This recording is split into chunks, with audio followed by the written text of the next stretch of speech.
حافظ ذیشان سرور صاحب جو ہماری مسجد کے امام ہیں، انہوں نے قرآن حکیم فرقان مجید کی جن آیات کی تلاوت کی ہے، میں ان کا ترجمہ اور اس سے جو قرآن پیغام ہے وہ آپ کی خدمت میں پیش کر کے پھر تھوڑا سا ذکر کرتے ہیں اور پھر دعا کرتے ہیں۔ اللہ تعالیٰ آپ سب کا آنا اپنی بارگاہ میں قبول اور منظور فرمائے۔ انہوں نے قرآن حکیم فرقان مجید جن آیات کی تلاوت کی ہے، یہ دعائے ابراہیمی ہے۔ وہ دعا ہے جس کو حضرت سیدنا ابراہیم علیہ نبینا علیہ السلام نے مانگا تھا، اور اللہ رب العالمین کو یہ دعائے ابراہیمی اتنی محبوب ہوئی۔ اسی طریقے سے اللہ کے جو انبیاء کرام ہیں، نبی ہیں، رسول ہیں، کم و بیش 1.25 لاکھ انبیاء اور مرسلین اللہ تعالیٰ نے اس انسانیت کی رشد و ہدایت کے لیے مختلف زبانوں میں دنیا میں بھیجے۔ ہر نبی اپنے دور میں اللہ کا پیغام اپنی امت کو دیتا رہا، اور ہر نبی نے اپنے دور میں کوئی نہ کوئی دعائیں مانگی ہیں۔ انسان اول اور نبی اول، ابو الانبیاء، ابو الانس، انسانیت کے باپ حضرت سیدنا آدم علی نبینا علیہ السلام، آپ سے جب بھول ہوئی، آپ کو آسمانوں سے زمین پر اتارا گیا۔ یہ خدا کی حکمت اور مشیت میں شامل تھا، کیونکہ اس زمین کے اوپر اس نے انسانیت کا گلشن آباد کرنا تھا۔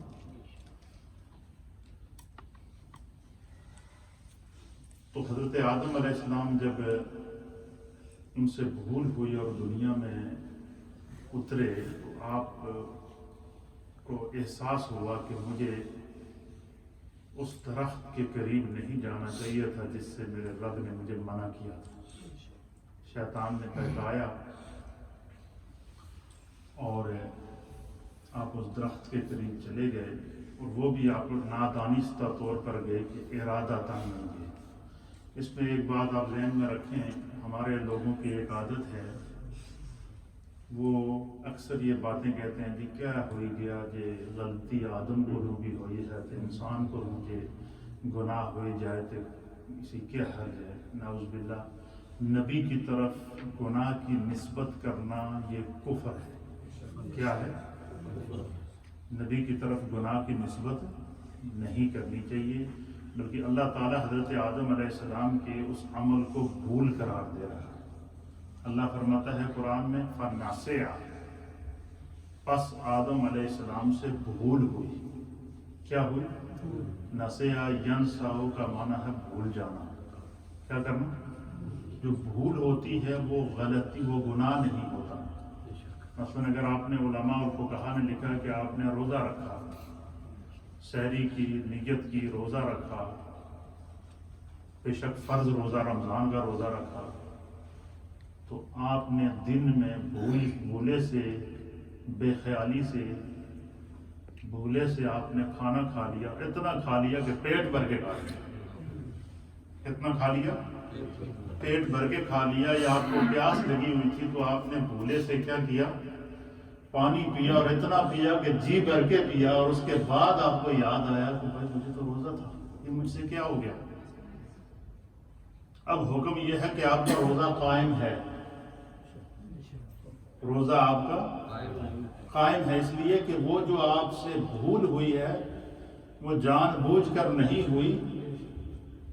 اس لیے اللہ تعالیٰ فرماتا ہے کہ حضرت آدم علیہ السلام کو جب آسمانوں سے، جنت سے زمین پر اتارا گیا، تو اللہ فرماتا ہے فَنَسِیَ، پس آدم علیہ السلام سے بھول ہوئی۔ وَلَمْ نَجِدْ لَهُ عَزْمًا، اس بھول کا بھی ان کو کوئی ارادہ نہیں تھا، وہ بھول بھی غیر ارادی طور پر ہوئی۔ عزم کہتے ہیں جان بوجھ کر کسی کام کے کرنے، کیا کہتے ہیں؟ جان بوجھ کر، عزم ارادے سے کہتے ہیں کہ کوئی بندہ کسی کام کا ارادہ کر لے کہ بھائی میں نے یہ کام کرنا ہے، تو وہ پھر اس کی نیت شمار ہو جاتی ہے۔ تو جو بندہ عزم کے ساتھ، ارادے کے ساتھ، جان بوجھ کر، علم ہوتے ہوئے کوئی کام کرے اور وہ کام اگر شریعت میں منع ہو تو پھر اس کا گناہ لکھ دیا جاتا ہے۔ اور اگر غلطی سے بھول کر کسی سے کوئی عمل سرزد ہو جائے تو اس کو بھول کہا جاتا ہے۔ اسی لیے کہتے ہیں کہ بندہ نماز پڑھتے ہوئے اگر بھول جائے، کیا کرے؟ بھول جائے اور اس سے واجب چھوٹ جائے یا فرض میں تاخیر ہو جائے، تب حکم کیا ہے کہ وہ سجدہ سہو کرے، اس کی نماز قائم ہے، نماز ٹوٹی نہیں۔ لیکن وہی بھول جو بے شک واجب ہے، وہی واجب اس نے اگر جان بوجھ کر چھوڑ دیا، کیا کر دیا؟ جان بوجھ کر چھوڑ دیا، پتہ ہے کہ یہ درمیانی اتحیات بیٹھنا واجب ہے، اور بندہ کہے گا میں شارٹ کٹ مارنا نہ بعد سیدھا سہو کر لیتا ہوں۔ کئی لوگ شارٹ کٹ سے بھی تو بڑے عادی ہیں نا۔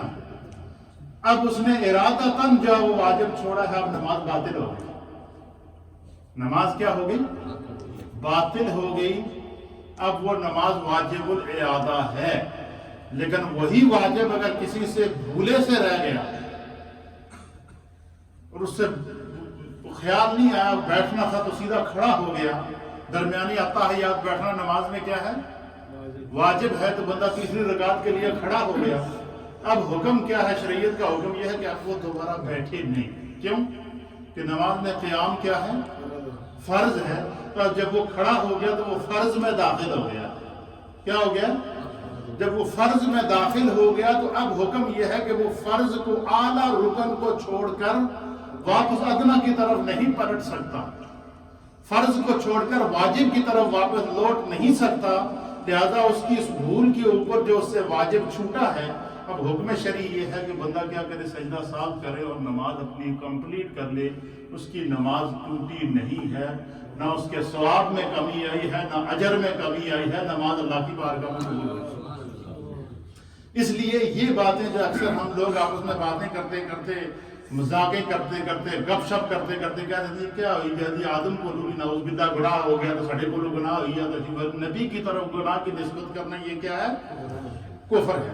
حضرت آدم علیہ السلام سے بھول ہوئی، وہ آسمان سے زمین پر اترے، پھر ان کو بعد میں خیال آیا کہ مجھ سے بہت بڑی بھول ہو گئی ہے، مجھے ایسا نہیں کرنا چاہیے تھا، تو پھر آپ کو اس پر ندامت ہوئی، شرمندگی ہوئی، آپ نے استغفار کیا، روتے رہے، پوری جو اللہ کی زمین ہے اس زمین کے اوپر آپ گھومے ہیں، اور یہ 1 سال نہیں، 2 سال نہیں، 3 سال نہیں، 4 سال نہیں، مفسرین اکرام نے لکھا ہے کہ حضرت آدم علیہ السلام 300 سال تک روتے رہے۔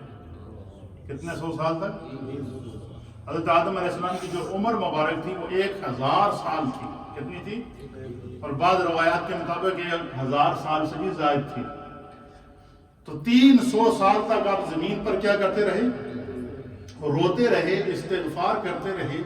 ان 300 سالوں میں ایک دعا ان کا معمول تھا، وہ آسمان کی طرف منہ کرتے، دونوں ہاتھوں کو پھیلاتے اور دعا کرتے، ربنا ظلمنا انفسنا وَإِن لَّمْ تَغْفِرْ لَنَا وَتَرْحَمْنَا لَنَكُونَنَّ مِنَ الْخَاسِرِينَ کہ اللہ بے شک ہم نے اپنی جانوں پر ظلم کیا، اور اگر تو نے ہمیں معاف نہ کیا اور ہم پر رحم نہ کیا تو یقیناً ہم خسارہ پانے والوں میں سے ہو جائیں گے، گھاٹا پانے والوں میں سے۔ اب نہ جانے حضرت آدم علیہ السلام کی اس دعا میں کیا درد تھا، کیا کیفیت تھی۔ اب علماء اور محدثین نے لکھا کہ اس کا مطلب یہ نہیں کہ نعوذ باللہ کہ آدم علیہ السلام کی دعا میں کوئی کمی تھی تو وہ قبول نہیں ہو رہی تھی، نہیں، ایسا مسئلہ نہیں ہے، ایسا نہیں ہے۔ بعض لوگ کہتے ہیں جی ایسی دعاواں منگ منگ کے تھک گیا، ساری دعا ہی قبول نہیں ہوتی۔ یہ ہوتا ہے ہمارے یہاں، یہ بات، یہ اکثر یہ ہمارا ایک مائنڈ سیٹ بنا ہوا ہے جی اتنے عرصے تو اسی دعاواں منگ رہے ہیں، اتنے عرصے تو دعاواں منگوا رہے ہیں، ساری دعا قبول نہیں ہو رہی۔ تو اب علماء اور محدثین نے لکھا ہے کہ یہ بات نہیں کہنا چاہیے کہ میں دعا مانگ مانگ کر تھک گیا ہوں اور میری دعا قبول نہیں ہوئی.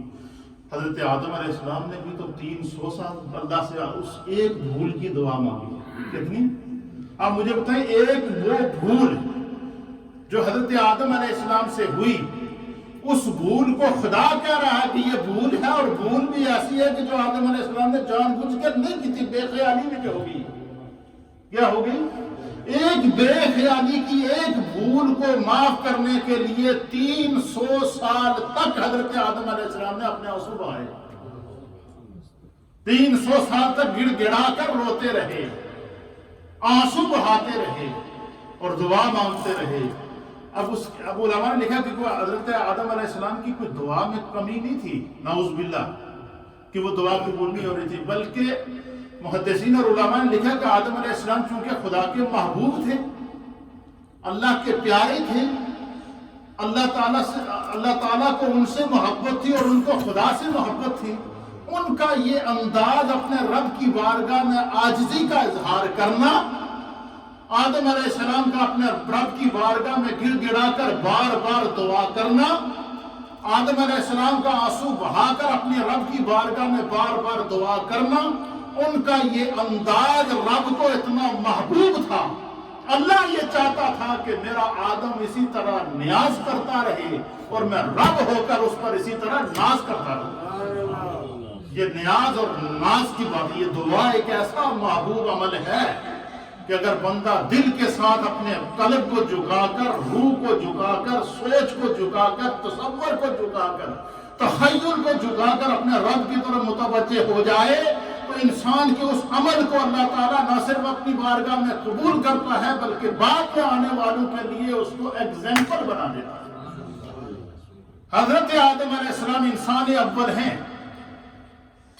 انہوں نے ایک بھول معاف کرنے کے لیے 300 سال گڑ گڑا کر دعا مانگی، اور آخر نبی پاک صلی اللہ علیہ وسلم کے وسیلے سے اللہ نے اس دعا کو قبول کیا. لیکن اب اس دعا 300 سال گڑ گڑا کر دعا مانگنے کا بینیفٹ کیا ملا آدم علیہ السلام کو؟ بھول تو معاف ہوئی ہی ہوئی ہے. آدم علیہ السلام کے اس دعائیہ جملوں کو اللہ تعالیٰ نے انسان اول سے لے کر نبی اول سے لے کر نبی آخر الزمان جناب سید العالمین محمد الرسول اللہ صلی اللہ تعالیٰ علیہ وسلم تک کم و پہ جو 1.25 لاکھ انبیاء آئے، ہر نبی نے اس دعا کو مانگا. ہر نبی نے ان الفاظ کو دہرایا ہے، نہ صرف دہرایا ہے بلکہ نبی علیہ السلام کے ظاہری طور پر دنیا سے پردہ فرمانے کے بعد اللہ تعالیٰ نے اس دعا کو قیامت تک انسانیت کی زبانوں پر جاری کر دیا، اور اسی دعا کو اور انہی الفاظ دعا کو اللہ تعالیٰ نے وحی الہی کے اندر پھر دوبارہ وحی کے نور میں لپیٹ کر نبی پاک صلی اللہ علیہ وسلم کی شریعت بنا کر، اپنا کلام بنا کر، قرآن کی تلاوت بنا کر اللہ تعالیٰ نے پھر قلب مصطفیٰ پر اس کو اتارا، اور پھر انہی الفاظ کو میرے مصطفیٰ کریم نے دہرایا، حضور نے بھی ان الفاظ کو دہرایا. اللہ تعالیٰ نے آدم علیہ السلام کے ان الفاظ کو نہ صرف قبول کیا بلکہ ہر نبی نے وہ دعا مانگی ہے، اور اس دعا کو اللہ نے قرآن میں واپس بحال رکھا، اور قیامت تک یہ دعا مومنین کی زبان پر جاری رہے گی. تو پتہ چلا جو پسندیدہ دعائیں ہوتی ہیں ان کو بار بار مانگنے سے خدا خوش ہوتا ہے. جو اصل میں آپ کو اس کا نتیجہ دکھانا چاہتا تھا وہ یہ تھا کہ اب دیکھیں آدم علیہ السلام نے یہ دعا مانگی، ربنا ظلمنا انفسنا وان لم تغفر لنا وترحمنا لنکونن من الخاسرین. آدم علیہ السلام کی اولاد نے آ کے دعا مانگی، جتنے انبیاء آئے انہوں نے دعا مانگی، میرے مصطفیٰ کا دور آیا انہوں نے اس دعا کو مانگا. خدا نے اس دعا کو واپس قرآن کا حصہ بنا دیا، اور قیامت تک کے لیے امت مصطفیٰ سے خدا کے مانگنے کا ایک خوبصورت راستہ بتا دیا کہ اس انداز سے مانگو، اس انداز سے اللہ کے نبیوں نے خدا سے مانگا ہے، اور اس انداز سے اگر تم رب سے مانگو گے تو رب تمہیں عطا کرے گا. نمبر 1 یہ تو وہ دعا ہے، ربنا ظلمنا انفسنا وَإِن لَمْ تَغْفِرْ لَنَا وَتَرْحَمْنَا لَنَكُونَنَّ مِنَ الْخَاسِرِينَ، جو حضرت آدم علیہ السلام نے مانگی تھی، اور آج تک امت اس کو مانگ رہی ہے، اور قیامت تک یہ مومنین کی زبان پر جاری رہے گی. اس دعا سے خدا خوش ہوتا ہے، گناہ معاف ہوتے ہیں، توبہ قبول ہوتی ہے. اور حافظ صاحب نے جو تلاوت کی یہ وہ دعا ہے جو اللہ کے نبی حضرت ابراہیم علیہ السلام نے آج سے 4000 سال پہلے مانگی تھی. اور دعا کیا مانگی؟ رب اجعلنی مقیم الصلاۃ. جب خانہ کعبہ تعمیر ہو گیا نا، تعمیر ہونے کے بعد، خانہ کعبہ کی تعمیر کرنے کے بعد حضرت ابراہیم علیہ السلام نے کعبے کی طرف رخ کر کے کعبے کو اپنے سامنے رکھ کے اللہ سے دعا کی. 2 دعائیں کی. پہلی دعا یہ کی کہ اللہ تیرا شکر ہے کہ تو نے مجھے یہ توفیق دی ہے کہ مجھے دوبارہ تیرے گھر کی تعمیر کی سعادت نصیب ہوئی. اب میں نے اس گھر کو بنا دیا. اب دعا کی کہ یا اللہ میری اولاد میں سے اس گھر کا ایسا وارث پیدا کرنا، ایسا متولی اس کعبے کا پیدا فرما، ایسا وارث اس کعبے کا پیدا فرما جو قیامت تک اس کعبے کی حفاظت کر سکے. تو حضرت ابراہیم علیہ السلام کی اس دعا کو اللہ رب العالمین نے قبول کر کے آپ کی اولاد میں سے اللہ تعالیٰ نے نبی اکرم صلی اللہ تعالیٰ علیہ وآلہ وسلم کی ذات کو پیدا فرمایا. اور حضور علیہ السلام نے کعبے کا جو ہے وہ چارج سنبھالا، اور پھر قیامت تک کے لیے یہ خانہ کعبہ امت مصطفیٰ کی حفاظت کے اندر آ گیا اور رہے گا. اس وقت دوسری دعا ابراہیم علیہ السلام نے مانگی ربی جعلنی مقیم الصلاۃ، کہ اللہ تو نے مجھے اپنا گھر خانہ کعبہ تعمیر کرنے کی توفیق دے دی، تیرا لاکھ لاکھ شکر ہے. ربی جعلنی مقیم الصلاۃ، اے اللہ اب مجھے اس گھر کی نماز کو قائم کرنے والا بنا. اب مجھے نماز کا پابند کر دے تاکہ اس گھر کی طرف رخ کر کے میں تیری عبادت کرتا رہوں. اور صرف یہی نہیں، فرمایا ایک سب سے پہلی دعا کی ربی جعلنی مقیم الصلاۃ، اللہ اگر تم نے خانہ کعبہ بنانے کی توفیق دی تو میں نے نمازی بھی بنا، نماز کی بھی عادت عطا فرما. نبی تو ہوتے ہی گناہوں سے پاک ہیں، نبی کی طرف گناہ کی نسبت کرنا ہی کفر ہے. نبی تو اللہ کی شریعت کے وارث ہوتے ہیں، نبی تو خدا کے پیغام کے جو ہے وہ امین ہوتے ہیں. انبیاء اکرام خدا کی طرف سے پیغام لے کر آتے ہیں، لیکن نبی کا نماز کے لیے، نماز کے قائم کرنے کی دعا کرنا یا نبی کا استغفار کی دعا کرنا یہ تعلیم امت کے لیے ہوتا ہے کہ قیامت تک آنے والے ہر امتی کو یہ پیغام مل جائے کہ خدا سے مانگنے کے یہ طریقے ہیں. ان طریقوں کو اگر اپلائی کرو گے تو خدا تمہیں عطا بھی کرے گا اور تمہارا رب تم سے کیا ہوگا؟ خوش بھی ہوگا. آپ نے دعا مانگی ربی جعلنی مقیم الصلاۃ، اے اللہ مجھے نماز قائم کرنے والا. پھر دوسری دعا ساتھ میں کیا کی؟ وَمِن ذُرِّيَّتِي، اللہ نہ صرف میں نے نماز دی توفیق دے بلکہ میری اولاد کو بھی نمازی بنا. اب اس میں امت کے لیے کیا تعلیم ہے کہ یہ نہیں کہ ہم گھر میں آئے، بچے گھر میں کھیلتے رہیں، نوجوان بیٹھے رہیں گھر میں اور باپ کو یہ توفیق نہ ہوگی کہ جب رب آپ نے دعا مانگی کہ اللہ جس طرح تو نے مجھے نماز کی توفیق دی میری اولاد کو بھی نمازی بنا. آپ نے اولاد کے نمازی ہونے کی دعا کی، اور یہ دعا 4000 سال پہلے حضرت ابراہیم علیہ السلام نے کی. اور خداوند قدوس نے ان الفاظ ابراہیم علیہ السلام کو اس طرح اپنی بارگاہ کے اندر قبول فرمایا کہ شریعت محمدی کے اندر اسی دعا کو پھر قرآن کا نہ صرف حصہ بنایا بلکہ ہر نماز کے اندر بندہ مومن کو کہہ دیا کہ وہ تمہاری نماز اس وقت قبول ہوگی جس وقت یہ دعا پڑھو گے. تو اللہ حکم اس دعا کو نماز کا حصہ بنا دیا گیا. یہ بہت بڑی باریکی کی باتیں ہیں، اگر آپ اس کو سوچیں گے تو آپ کا ایمان تازہ ہو جائے گا کہ قرآن کے اندر خدا نے کتنی گہرائی رکھی ہے، قرآن کے اندر خدا نے کتنی گہرائی رکھی ہے، اور قرآن کا جو پیغام انسانیت ہے اس کے اندر کتنے راز چھپے ہوئے ہیں. یہ پیغام قرآن ہے. اور آپ نے دعا کیا مانگی کہ ربی جعلنی مقیم الصلاۃ، یا میرے رب مجھے نماز قائم کرنے والا بنا، میری اولاد کو نماز کی توفیق عطا فرما. پھر دعا مانگی ربنا اغفر لی، اے میرے اللہ میری مغفرت فرما. کیا فرما؟ اپنی مغفرت کی دعا کی. اور صرف یہی نہیں بلکہ دامن ابراہیمی دیکھیے، حضرت ابراہیم کا قیامت تک آنے والی نسل انسانی اور امت مصطفیٰ تک ہر نبی کی امت کو سبق دے گئے کہ وہ دعا کیا تھی کہ اللہ میری مغفرت فرما، وَلِوَالِدَيَّ، اور میرے والدین کی مغفرت. اب یہ دعا ہم ہر نماز میں مانگتے ہیں یا نہیں مانگتے؟ اچھا، اب جن لوگوں نے یہ تصور دیا کہ بندہ مر کے نعوذ باللہ مٹی ہو گیا بعد میں دعا کرن دی کی ضرورت ہے، وہ بھی نماز میں یہ دعا پڑھتے ہیں۔ اب اس میں یہ کلی طور پر پیغام ہے، کیا پیغام ہے کہ ربنا اغفر لی، اے اللہ میری مغفرت فرما، ولوالدی، اور میرے والدین کی مغفرت فرما۔ اب مثلا میرے والدین دنیا میں نہیں ہے، میں ہر نماز میں پڑھتا ہوں، آپ میں سے کتنے لوگ ہوں گے جن کے والدین نہیں ہیں وہ پڑھتے ہیں، اور جن کے والدین زندہ ہیں وہ بھی یہ دعا پڑھتے ہیں۔ اس دعا میں کہیں بھی یہ نہیں لکھا ہوا کہ والدین زندہ ہوں تو ان کے لیے دعا کرو اور فوت ہو جائے تو دعا نہ کرو، یہ کہیں یہ بات نہیں ہے، بلکہ مطلقاً ہے کہ جب بھی دعا کرے اولاد تو اس کے تصور میں ہونا چاہیے کہ اللہ جس طرح تم نے مجھے توبہ کی توفیق دی، مغفرت کی توفیق دی، دعا کی توفیق دی، اللہ جی اگر میری یہ دعا تیری بارگاہ میں قبول ہوتی ہے تو میرے والدین کے اپنے بھی قبول فرما۔ یہ قرآن کا وہ اسلوب دعا ہے، یہ وہ دعا ہے جو انسانیت کے لیے ایک راستہ ہے، پیغام محبت ہے، بخشش کی علامت ہے۔ تو اس لیے یہ جو ختم شریف کا اہتمام ہوتا ہے، دعا کا اہتمام ہوتا ہے، یہ عین حکم قرآن ہے، قرآن کی تعلیمات کے مطابق ہے، یہ کوئی نیا دین نہیں ہے، یہ مسلمان کا عقیدہ ہونا چاہیے۔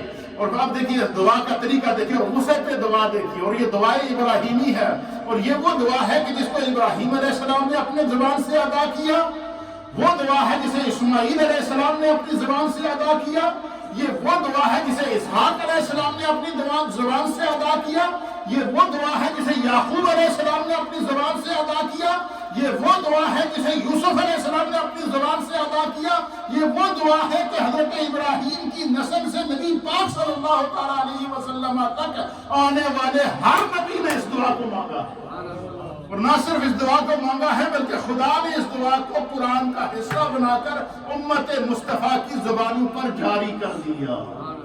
اسی وجہ سے کہ حضرت ابراہیم علیہ السلام نے اللہ سے ایک دعا مانگی تھی کہ اللہ میرا جڑا ذکر ہے نا میری آنے والی نسلوں کی زبانوں پر جاری کر، یہ ایک دعا یہ بھی حضرت ابراہیم علیہ السلام نے مانگی تھی۔ کیا مانگی تھی کہ اللہ میرا ذکر میری بعد والی آنے والی جو نسلیں ہیں ان کی زبان پر اللہ میرا ذکر جاری کر دے۔ تو خداوند قدوس نے حضرت ابراہیم علیہ السلام کی اس دعا کو قبول کیا، اور نماز کے اندر نبی پاک صلی اللہ علیہ وسلم نے امت محمدیہ کے لیے درود ابراہیمی پڑھنے کو لازم قرار دیا، اور درود ابراہیمی کو نماز کا حصہ اس لیے بنایا گیا کہ حضرت ابراہیم علیہ السلام نے اللہ سے دعا کی تھی کہ اللہ میرا جڑا ذکر ہے میری آنے والی نسلوں تک، قیامت تک میری اولادوں میری نسلوں کی زبانوں پر میرا ذکر جاری کر دے۔ اس لیے ہم جب درود ابراہیمی پڑھتے ہیں تو کیا پڑھتے ہیں؟ اللہم صلی علی سیدنا محمد وعلی آل سیدنا محمد کما صلیت علی ابراہیم وعلی آل ابراہیم انک